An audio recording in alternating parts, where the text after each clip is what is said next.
tantos años que uno no puede ante cada invitación.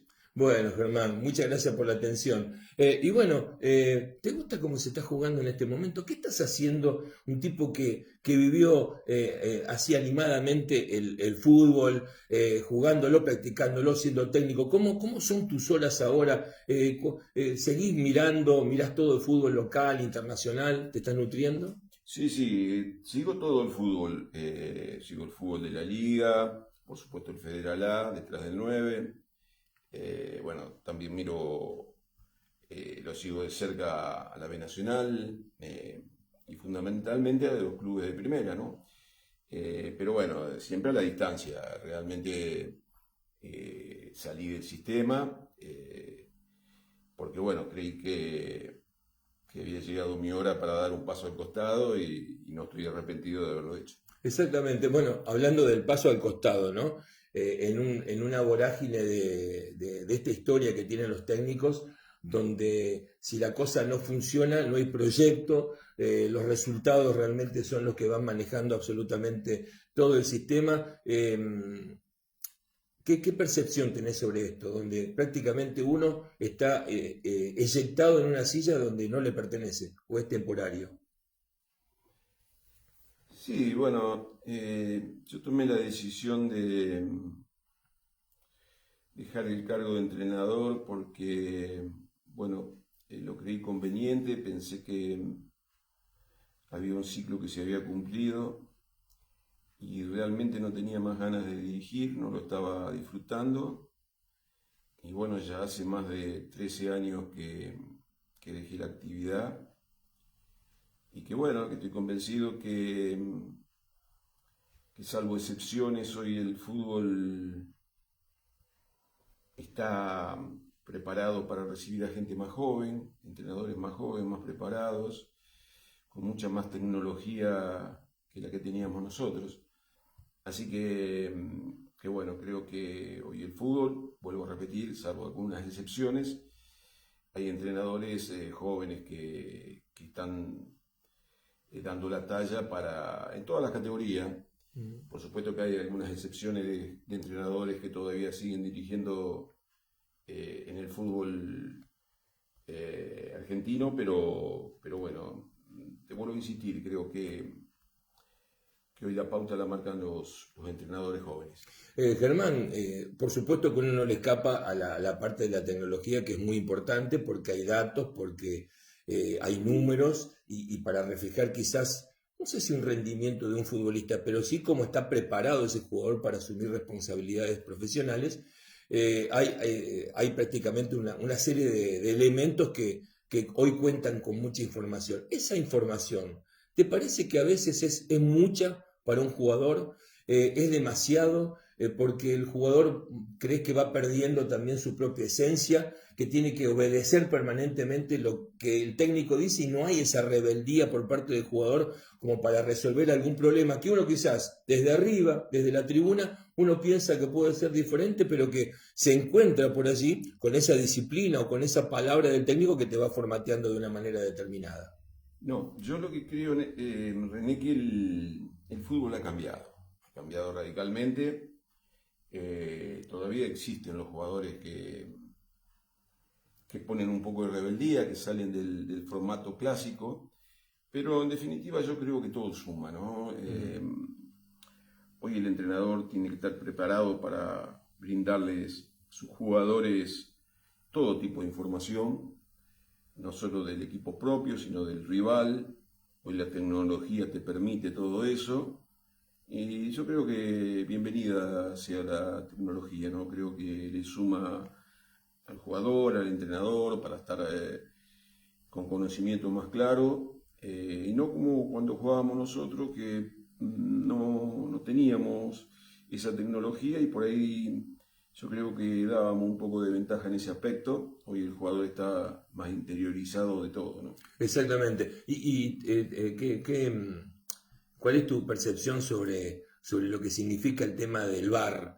¿Cuánto influye por allí, en este caso, la conexión entre el árbitro que tiene que tomar una decisión o que tomó una decisión y que, estando bien seguramente, o estando mal, lo corrigen desde otro sector, y entonces se va perdiendo también, o el árbitro, quizás, una percepción personal, el árbitro es como que va perdiendo su propia conducción, si bien hay jugadas importantes donde hay una evidencia de que hay un error, pero después hay en muchas jugadas donde por allí no se lo deja librado a la actuación del árbitro. ¿Vos cómo lo ves a eso? Porque también en muchas ocasiones también los técnicos y jugadores son damnificados también por alguna cuestión de esas características. Sí, el VAR se va a tener que ir corrigiendo, sin duda, porque todavía se cometen errores.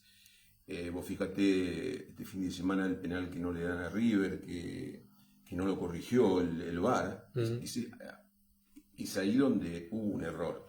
Pero en líneas generales yo creo que terminan acertando. A mí es una utopía, ¿no? Pero me gustaría que en el futuro todos los campeonatos tengan VAR, ¿no?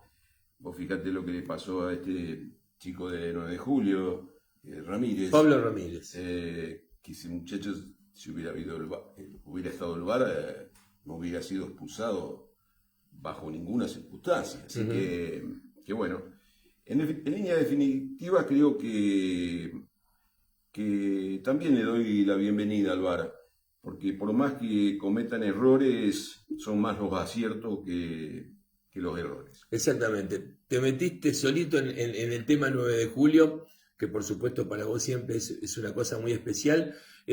¿Cómo ves la evolución de la institución primero? Porque es otro club hoy con respecto a años anteriores, y esa evolución por supuesto va marcada con el ingreso del 9 a querer ser profesional en sus actividades, porque no solamente lo hace con el plantel superior, sino que también hoy las inferiores y formativas están jugando en otro nivel de competencia. No, el 9 lo veo muy bien. Realmente, como decís vos, es otro club con muchísimas disciplinas. Yo tengo a mi nieto que juega al básquet, así que lo voy a buscar generalmente y veo una cantidad de gente que participa en el club que no era propia de nuestra época.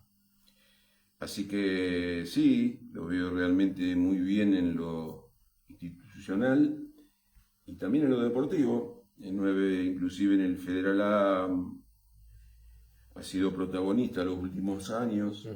Así que, bueno, que en líneas generales lo veo muy bien el club, sigue progresando y bueno, creo que el final de todo este mejoramiento puede ser el ascenso. Exactamente, y el ascenso es una cosa que se va preparando, o sea, esperemos que como pasa muchas veces, ¿no? Que no te sorprenda o que no te llegue en un momento donde por así te faltan algunas etapas por hacer, pero creo que el 9, comparto Germán, va haciendo los pasos necesarios como para que todo eso, cuando llegue el momento, si Dios quiere, el paso que tenga que hacer desde lo económico, desde lo estructural, no sea tan grande. ¿Cómo ves el tema ese, no? El tema de los ingresos, porque muchas veces los clubes hacen un esfuerzo tremendo, 9 de julio, por mantener su equipo. Este año prácticamente se le desbandó el plantel que venía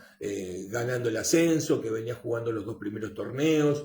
Hubo que armar otro proceso, otro grupo de jugadores, quizás con una base de 2 o 3 que habían quedado del año anterior, y eso significa una ingeniería económica como para poder ponerlo en escena y que funcione después. Por suerte el 9 funciona y está en carrera, pero digo, ¿cómo ves también todo ese trabajo que muchas veces se hacen en silencio? Porque los dirigentes me imagino que se agarran la cabeza muchas veces con los números que se manejan en transporte, en traslado, en sueldos, en comidas, en tratar de darle una casa, un domicilio al futbolista. No es fácil. Yo no quisiera estar en los zapatos de los dirigentes. Fundamentalmente en los traslados, se va mucho al norte. Como le va a tocar ahora. Claro, todavía el 9 no fue a sus lugares, pero va a llegar el momento que va a tener que ir. Y hoy los costos son muy, muy altos. Pero el 9 van pasando los años y se le ingenia para armar equipos competitivos y ese es el mérito, ¿no?, de esta dirigencia.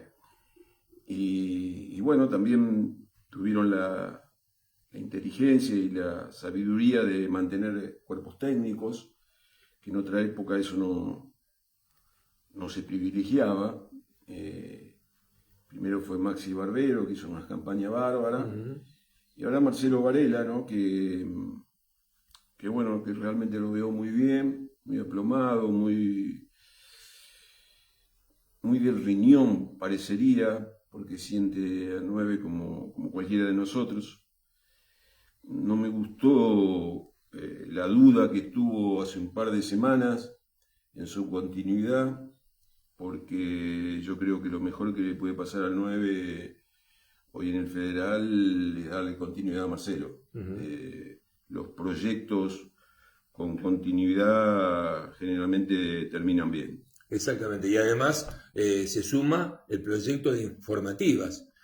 Germán, ¿qué hubiese pasado si estaríamos en esta época, si estarías en esta época y se te abrirían las posibilidades que hay hoy de jugar con los equipos de la B, con los equipos de AFA? Hoy prácticamente en un video está tu carrera y podés subir de categoría automáticamente, o te vienen a buscar del exterior, como pasan con chicos que van a jugar a Italia, Francia, en divisiones, en categorías menores, pero que hacen un paso, un desarrollo. Me imagino que eso también hay que ponerlo en la balanza, porque los clubes comienzan a trabajar con lo que tiene que ver con los representantes, con gente que se arrima a los clubes, y el jugador es como que, o el chico es como que abre hoy los ojos y en un segundo puede estar determinando su carrera. ¿Cómo ves el desarrollo de esa situación? Claro, volvemos al tema del que el fútbol ha cambiado de nuestra época.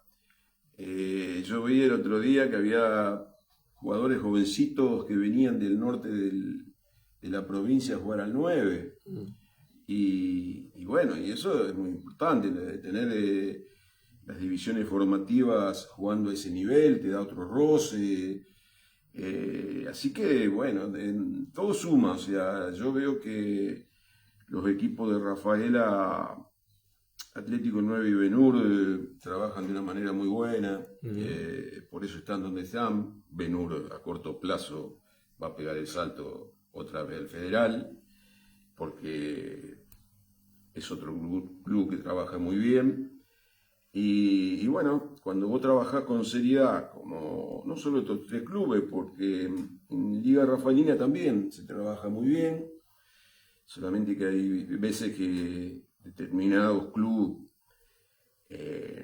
no quieren meterse en una situación económica muy grande y no participan, pero hoy en Rafaela, en Liga, podría haber otros ascensos a los federales, porque, bueno, el caso de Ferro, de Unión de Sunchales,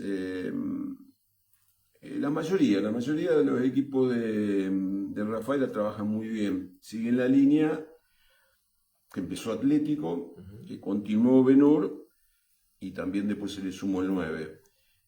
En líneas generales creo que tenemos una buena base acá en Liga Rafaelina. Y además el 9, vos sabés que esta es una cosa que yo la charlaba años pasados con algún dirigente del 9, con la gente que uno conoce, y yo siempre decía que el 9, ¿viste cuando un club decide jugar otro nivel de competencia? Es como que regala un poco la liga, la entrega, porque los planteles son recortados, porque hay que representar, porque el jugador no puede estar jugando tantos partidos con los viajes encima. Bueno, y me parece que el 9 entendió también los refuerzos. Hoy busca gente joven de equipos liguistas y lo va formateando, y estos son los resultados que se están dando, por ejemplo, en los últimos tiempos, donde Gaby Castelo, por ejemplo, es el técnico, y hoy tiene por allí la posibilidad de estandarizar una forma de trabajar en el equipo liguista. Eso es muy importante también. Sí, por supuesto. Yo creo que también el Liga 9 de Julio está haciendo buenos campeonatos, proyecta jugadores, tiene un cuerpo técnico encabezado por Gabriela Castelo, que es otro jugador, otro entrenador del riñón del club, y eso es importante. Inclusive, sin saberlo, creo que deben trabajar muy cerquita el chaqueño con Gabriel, así claro. Que Que bueno, que en líneas generales el 9 está por el buen camino. Están alineados porque la formación del equipo que juega Copa Santa Fe es un mix entre el equipo principal y el equipo liguista. Germán, en lo que tiene que ver con el fútbol liguista en sí, si bien hay instituciones como Ferro, por ejemplo, que va en evolución, que ha sabido desarrollar estructuralmente su carácter también como nueva alternativa en el oeste de la ciudad, donde prácticamente es el dueño del oeste de la ciudad. Le ha agregado otras actividades. Digo, la gente entiende que hay que ayudar y acompañar a las instituciones, porque uno muchas veces ve cuánto le cuesta ir a la gente a la cancha. Liga ha cambiado también su perspectiva. Siempre decíamos, bueno, la gente de Liga siempre va a apoyar a los equipos, pero en los últimos tiempos no ha tenido los clubes, no tienen el acompañamiento que merecen. Puede ser por los streaming, puede ser por la televisación, puede ser por muchos motivos. Sí, por el tema económico también. Por el tema económico, por el costo de las entradas, en fin. ¿Cómo se puede resolver esto como para que ese laburo que hacen los dirigentes y los clubes se puedan manifestar en forma positiva? Es decir, esto que nosotros estamos haciendo es para que tengamos este volumen de gente y que los socios puedan venir a acompañar el proceso de desarrollo del club. Sí, esa es la pregunta del millón, ¿no? Decir cómo, el caso, por ejemplo, de los clubes de Rafaela, a mí también me sorprende un poco cuando veo los resúmenes, canchas prácticamente vacías o no como se lo merecerían los clubes. Pero hoy, como decías vos, del streaming, etcétera, está el tema económico. Hoy la gente está renegando mucho para llegar a fin de mes. Uh-huh. Y bueno, hoy una entrada a la cancha por ahí todos los fines de semana no es fácil. Yo creo que pasa por ahí, pero en líneas generales yo creo que bueno, también el no estar Atlético, el 9 y Benur, que por ahí piensa en otros campeonatos, también pierde un poco de jerarquía, más allá de que, como bien decías vos, los equipos liguistas de Atlético, de 9, de Benur, que están jugando a otro nivel de competencia, por ahí el campeonato queda relegado a una segunda instancia. Yo creo que la liga, de la época que jugábamos nosotros, esos equipos jugando en liga jerarquizaban porque vos fijate en el caso del 9, que es el que yo conozco, no es la misma concurrencia la del Federal A que la liga local. Exacto. Entonces ahí te da la pauta que la liga queda un segundo orden de importancia para el hincha. Exacto. Por ahí el hincha se gasta esa platita para ir al Federal A y no para ir a ver al equipo liguista. Estamos viendo algunas formaciones de los equipos, ¿no? En la historia del 9. Ese equipo uno lo vio, volaban, el equipo de Volken. ¿Qué recuerdas cuando ves estas formaciones, Germán? ¿Qué cosas te dan vuelta en la cabeza? Porque fíjate los jugadores que había. Este es un gran equipo, pero este es el equipo del 87, me parece. Sí. Pero el gran equipo de 9 fue en el 86. Uh-huh, exacto. Cuando quedamos eliminados en Río Cuarto. Mazo jugaba en ese equipo. Sí. No, este no. No, es de Volken. No, ese no. Es un equipo liguista. Sí, bueno. La liga para mí siempre fue un orgullo estar este del 86. Ese equipo. Te decía que siempre haber sido convocado para jugar en la liga siempre fue un orgullo para mí. Estar en el seleccionado de la liga. Bueno, este equipo en esa cancha, a mí me anulan un gol a los 43 del segundo tiempo. Uh-huh. Donde si ganábamos pasábamos a jugar la final con un equipo de la B Nacional, de la B Metropolitana, perdón. Uh-huh. Por eso yo digo que este fue el mejor equipo que que me tocó jugar, porque tenía jugadores realmente increíbles.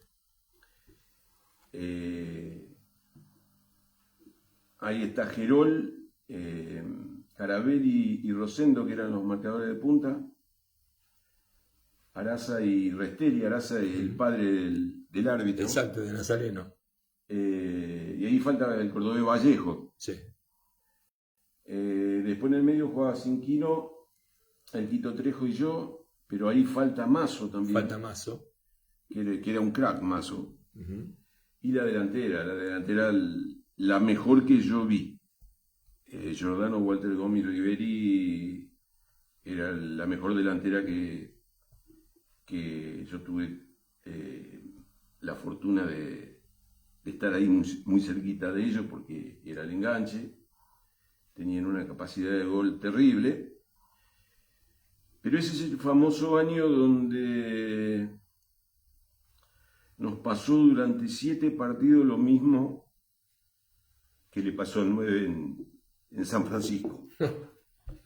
Fueron una entregada una tras otra durante 7 partidos, los 7 partidos finales, porque este también era un nonagonal Exacto. Y bueno, no sé qué pasó, los árbitros nos dirigían normalmente bien y entramos en la zona final del campeonato y fue un verdadero robo. Pero peor aún de lo que le pasó a 9 con San Francisco el viernes. Yo creo que ese equipo hubiera podido jugar tranquilamente en la B Nacional. Seguro. Ahí faltan también el Cabezón Roata, Daniel Dalmazo, claro, que estaban en el plantel. Y vos fijate que en esa foto está el Beto Alonso y Pumpido. Exactamente. Que Estaban habían salido invitados. Campeones con River. Habían ido a jugar un campeonato de golf a Río Cuarto y los invitaron para ir a la cancha. Exactamente. Bueno, y el hacedor un poquito de todo esto fue Reinaldo Volken, que creo que es el técnico que cambió el paradigma también de cómo se venía trabajando en el fútbol de Rafaela, ¿no? Sí, quiero ser justo también, me olvidé que en ese plantel estaba el alemán Emer y el chueco Clemen, entre otros. Sí, no, Reinaldo cambió la forma de trabajar. Nosotros casi todos teníamos una actividad paralela al fútbol y Volken la profesionalizó.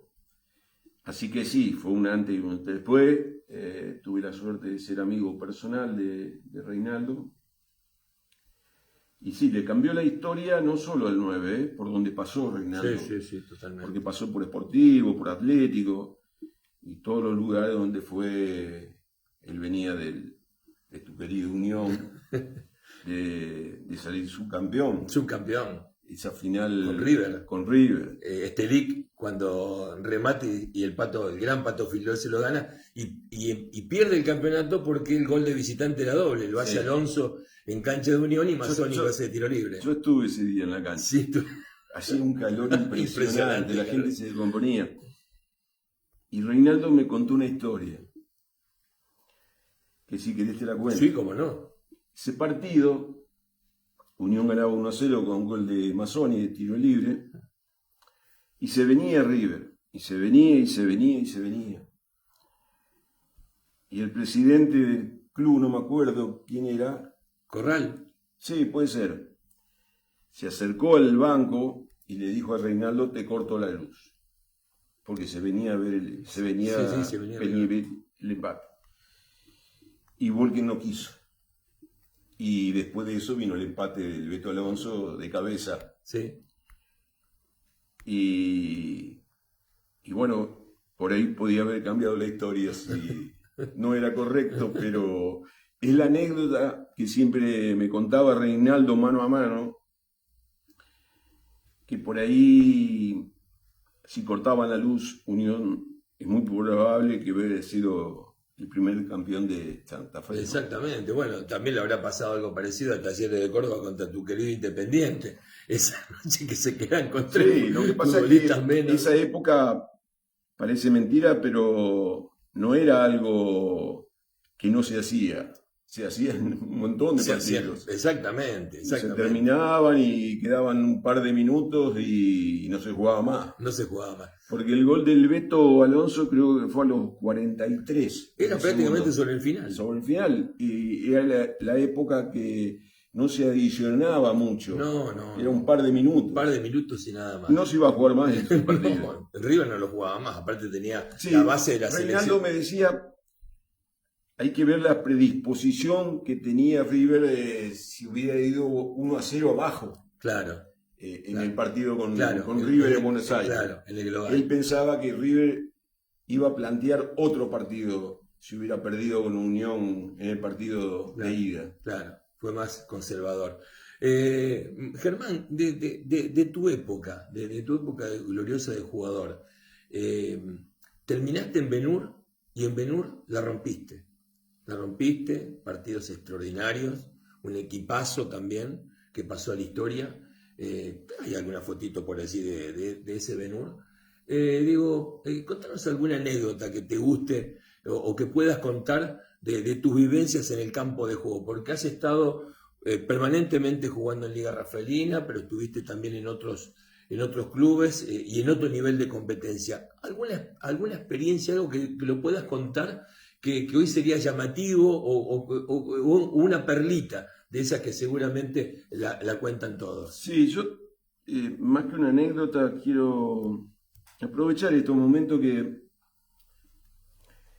que puedo volver a hablar de lo que me sucedió, porque uno ya tiene menos invitaciones que otra época. Y quiero aprovechar que pasé un año esportivo como refuerzo y la verdad que me han tratado de maravilla.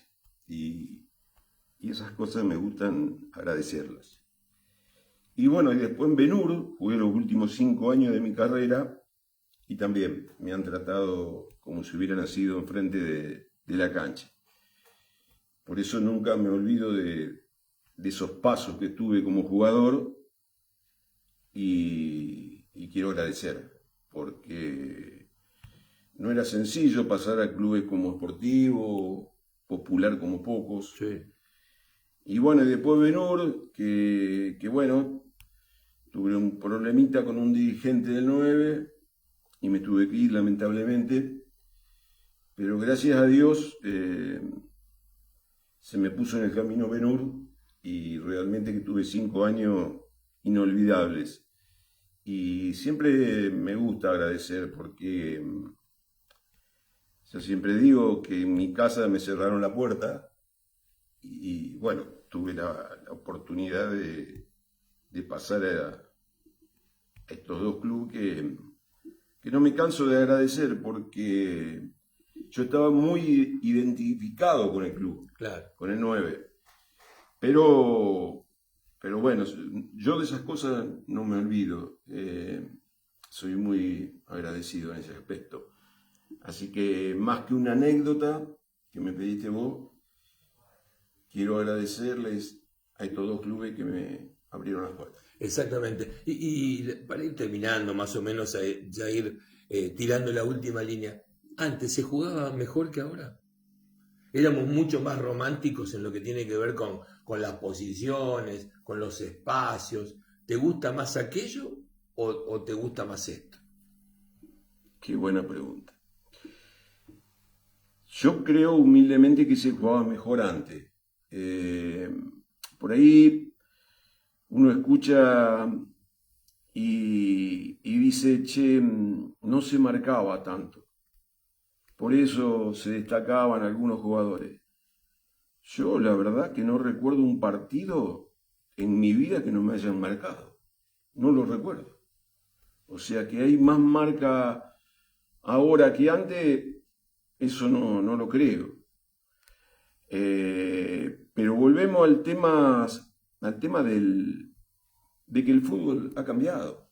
Hoy sí es más rápido que en otras épocas, más vertiginoso. Pero siguen apareciendo, los buenos jugadores siguen apareciendo. Pero es una respuesta que no es muy concreta. Yo digo que buenos jugadores de fútbol hubo siempre y va a seguir habiendo buenos jugadores. Por más que sí, que hoy el fútbol sea más rápido, más veloz, eso es verdad. Es más rápido que en otra época. Pero bueno, ya lo vemos en la selección, ¿no? Que siguen apareciendo jugadores extraordinarios, más allá del capitán, siempre aparecen. Este mundial pasado siguen apareciendo los de Qatar. Así que bueno, en cuanto a eso, es difícil decir qué época fue mejor que otra. Lo que sí, a nivel internacional, esta fue la mejor. Exacto. Porque estamos en todas las finales, así que la respuesta es que se acerca más a que el fútbol de ahora marca más diferencia que en otros años. Germán, para terminar, viste que, mira, yo una vez le preguntaba a una persona que ingresaba a la política y yo le decía, ¿qué se siente? ¿Viste? Cuando vas caminando, vas pasando las calles y ves el cartel con tu foto. ¿Viste? Decís, es que bárbaro. Voy por toda la ciudad y encuentro carteles con mi rostro por todos lados. Y vos sos un monumento en el 9, porque han puesto el nombre de tu estadio y eso queda para todos los tiempos. ¿Cómo uno convive con esa situación? Porque pasás a ser un inmaculado, pasás a ser algo que es intocable y que, por supuesto, me imagino que para vos debe ser un orgullo tremendo como para toda tu familia. Sí, para mi familia sí. Bueno, yo creo que cuando me hicieron ese reconocimiento fue en un momento muy especial del 9, porque el 9 se estaba yendo al descenso, se iba al descenso y tuvimos la oportunidad de agarrar nosotros y nos salvamos el descenso.